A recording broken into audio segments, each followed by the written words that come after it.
ایسا نہیں کیا. کیوں نہیں کیا؟ ہاں آپ سمجھ. اب کون سی جماعت کہاں پڑھتے ہیں؟ جامع. دیکھو جامع کے شعر کو دیکھو، یہ ان گتھیوں کو کس طرح، یعنی باتوں کو سمجھنا، دل میں بٹھانا. یہ چمک، یہ کرنٹ، یہ کہاں سے ملا ہے؟ جی جامعہ کہاں سے ملا؟ اللہ اکبر. اور سینسائز ریکارڈ کا کنیکشن کہاں؟ رحمت للعالمین.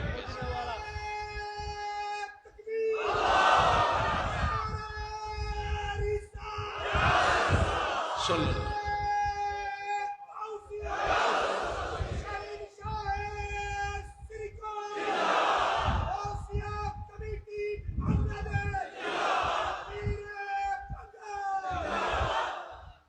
تو ساتھیوں بات یہ ہے کہ یہ چادر کا پلو پکڑ کر اور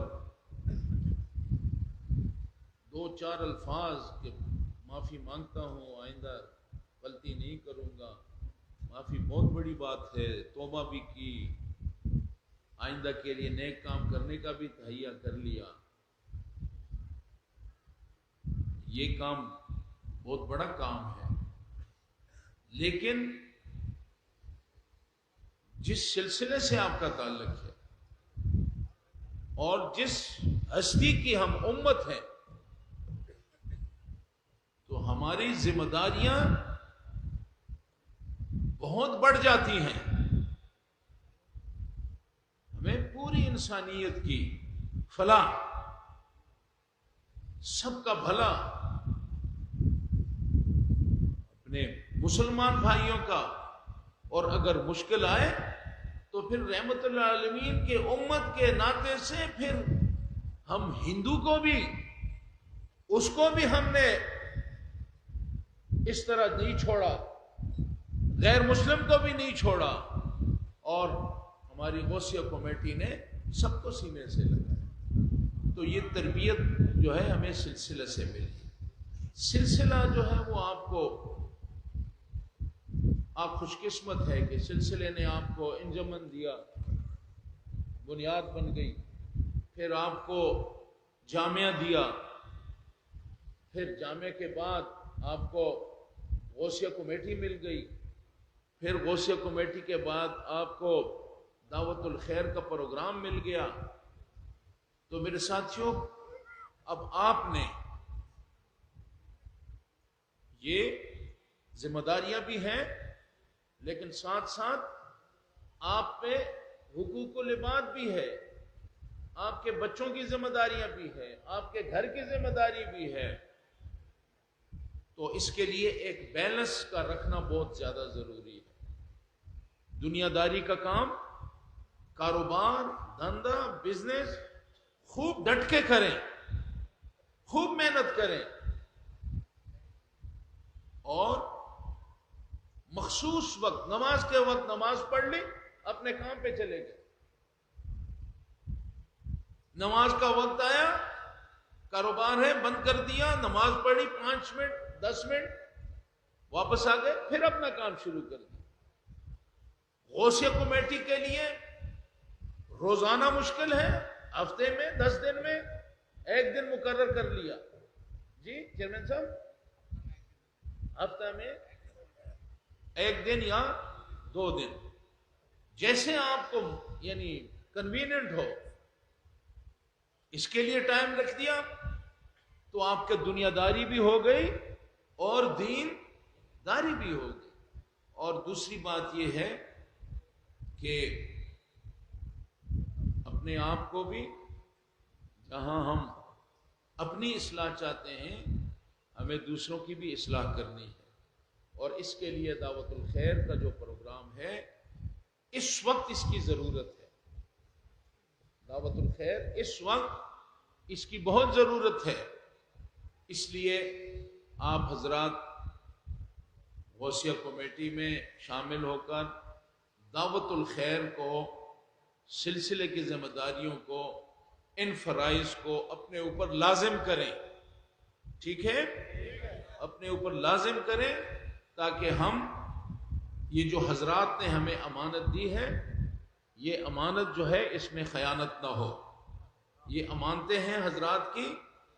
یہ جامعہ سید احمد شاہ رحمۃ اللہ علیہ، طیب شاہ رحمۃ اللہ علیہ کی امانت ہے، سلسلہ ان کی امانت ہے، انجمن ان کی امانت ہے، غوثیہ کمیٹی ان کی امانت ہے، دعوت الخیر ان کی امانت ہے.